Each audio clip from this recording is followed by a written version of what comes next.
Olha, eu vou falar uma coisa que eu senti assim durante muito tempo na minha vida. Hoje é uma coisa que tem sido recorrente na minha cabeça, e mesmo aqui durante essas respostas, isso veio algumas vezes na minha cabeça, e então eu vou colocar. Se você é um bambu e o vento vem forte em cima de você, quais são suas opções como bambu? Né? Então, o que o bambu prefere? O bambu prefere ceder o vento, e conforme ele vai vergando, ele vai ganhando uma energia como se fosse uma mola, para quando o vento melhorar, ele voltar, ele retroceder ou ele avançar para uma posição melhor que ele estava antes, ou para a mesma posição que ele estava antes. Então ele teve que ter a resiliência de receber aquela força contrária inicialmente, ou pelo menos que ele sentia contrária ao que seria essencial para ele, para depois ter energia para retomar uma posição anterior. Se ele não aceita a força do vento, vamos supor que ele fosse capaz de resistir, ele vai resistir até a força, o limite da força dele, então ele quebra. E se ele quebrar, ele nunca mais vai voltar para o lugar, mesmo quando o vento já foi embora.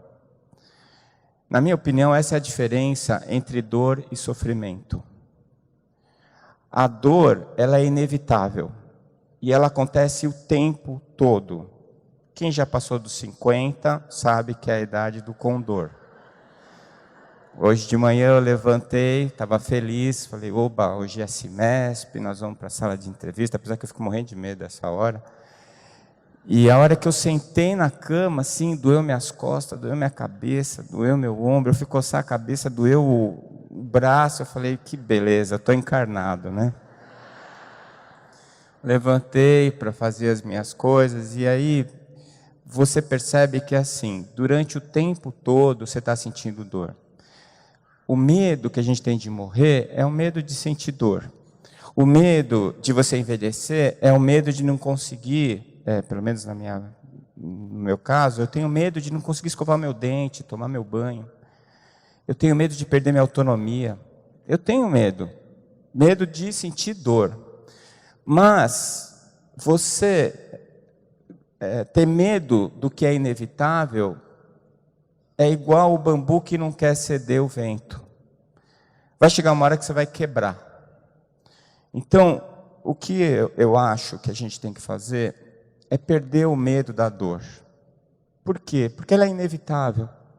Mais cedo ou mais tarde, alguém da tua família vai morrer. Mais cedo ou mais tarde, você vai morrer. Mais cedo ou mais tarde, você vai ficar doente. Mais cedo ou mais tarde, alguma coisa ruim vai acontecer. E o que a gente tem que fazer diante disso? Ficar morrendo de medo, mas eu tenho medo de morrer, mas será que quando eu morrer, mas será que... Aí você está sofrendo. Aí a dor, que é inevitável, se transforma num sofrimento que é optativo. Então, eu fico pensando às vezes, né? Às vezes, eu sou endoscopista, o paciente vai fazer uma endoscopia. Ele nem dormiu à noite, mas sabe por quê? Porque ele sabe que alguém vai pegar a veia dele. Ele fica 12, 24 horas sofrendo por causa de 1 segundo de dor. E geralmente eles falam assim para a enfermeira, não vai perder minha veia, hein? Aí a enfermeira já começa a tremer, fala, meu Deus, esse é daqueles pacientes chato. E aí erra a veia dele. E aí tem que pegar 2, às vezes 3 vezes, eu falo, lei da ação e reação, eu fico pensando. Né? Então, é mais ou menos isso. Por que você sofreu 12 horas por causa de 1 segundo de dor? Porque você é um rebelde. Você, nós. Porque a gente não aceita, porque a gente não quer, que nem uma criança birrenta. Eu não quero ir para a escola, eu não quero comer feijão, eu não quero, mas vai comer. Então, a sua resistência à dor provoca o sofrimento. E isso é que faz toda a diferença na vida da gente.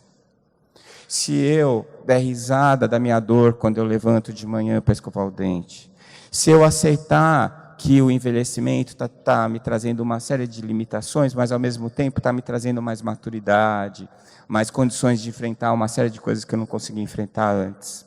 Se eu aceito as coisas que estão acontecendo ao meu redor e que eu não tenho como mudar, isso vai me fazer uma pessoa mais equilibrada. Eu vou sentir a dor igual todo mundo, só que eu vou sofrer menos, não é?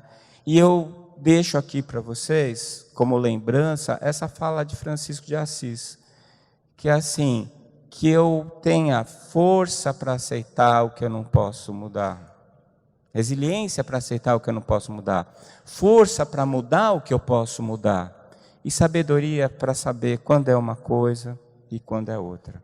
Eu acho que se a gente tiver isso na nossa cabeça, a gente sair daqui pensando um pouco nisso, tudo que a gente ouviu vai reverberar sempre num sentido positivo e produtivo para você e para as pessoas que estão ao seu redor.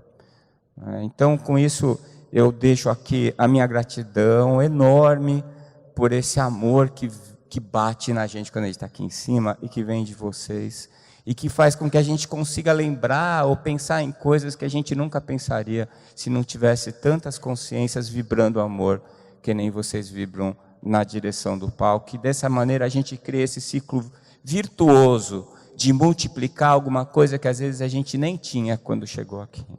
Muito obrigado.